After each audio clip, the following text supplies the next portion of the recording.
राधा और कृष्ण की कथा। सतयुग और त्रेता युग बीतने के बाद जब द्वापर युग आया तो पृथ्वी पर झूठ, अन्याय, असत्य, अनाचार और अत्याचार होने लगे और फिर प्रतिदिन उनकी अधिकता में वृद्धि होती चली गई। अधर्म के भार से पृथ्वी दुखी हो उठी। उसने ब्रह्मा, विष्णु और शिव के पास पहुंचकर प्रार्थना की कि वे उसे असहनीय भार से मुक्त करें, लेकिन वे तीनों ही पृथ्वी को इस भार से मुक्त करने में असमर्थ थे। कोई उपाय न देखकर विष्णु ने कहा, चलिए हम लोग भगवान के पास चलें, वही हमें कोई उपाय बता सकेंगे। विष्णु लक्ष्मी, ब्रह्मा और शिव के पास पहुंचकर गोलोक में पहुंचे।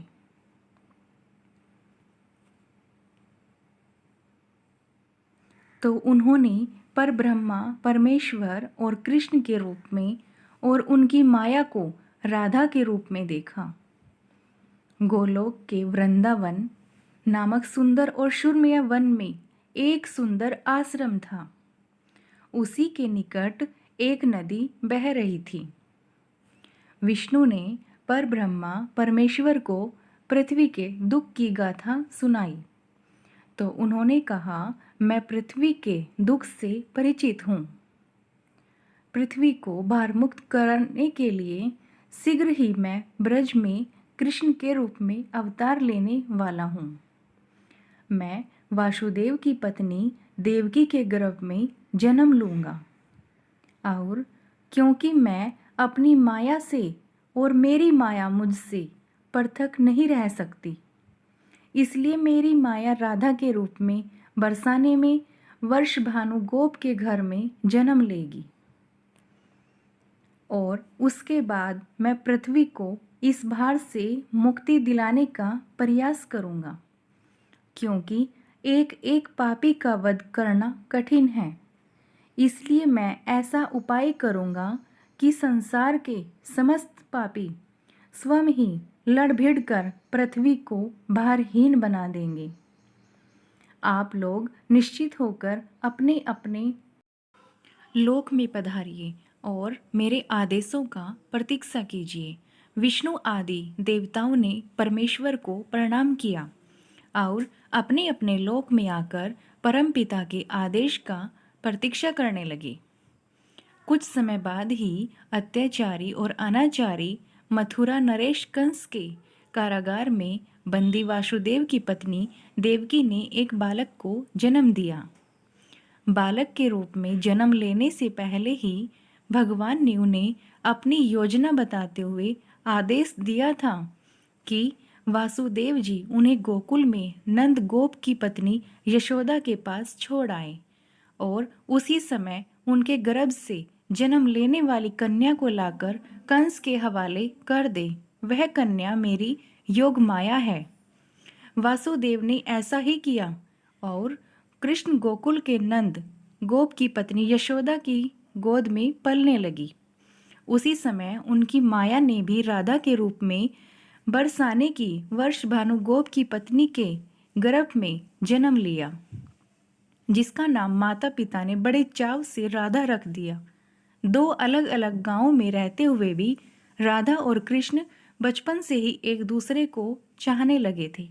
वन में गाय चराते हुए अक्सर राधा के कृष्ण की भेंट हो जाया करती थी।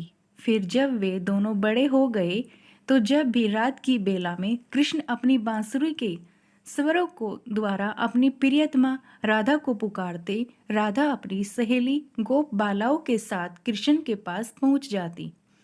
राधा और कृष्ण का यह प्रेम दो किशोर लड़के लड़की का प्रेम था, जो थोड़े से दिनों में ही पूरे ब्रज की चर्चित हो गया। नंद बाबा और यशोदा ने चाहा कृष्ण का विवाह राधा के साथ करा दिया जाए। उधर बरसाने में वर्ष भानु और उनकी पत्नी कलावती भी यही चाहती थी। एक दिन शुभ दिन देखकर राधा और कृष्ण की सगाई कर दी गई। पूरा ब्रज परदेश आनंदोल्लास भरे उत्सवों से भर गया।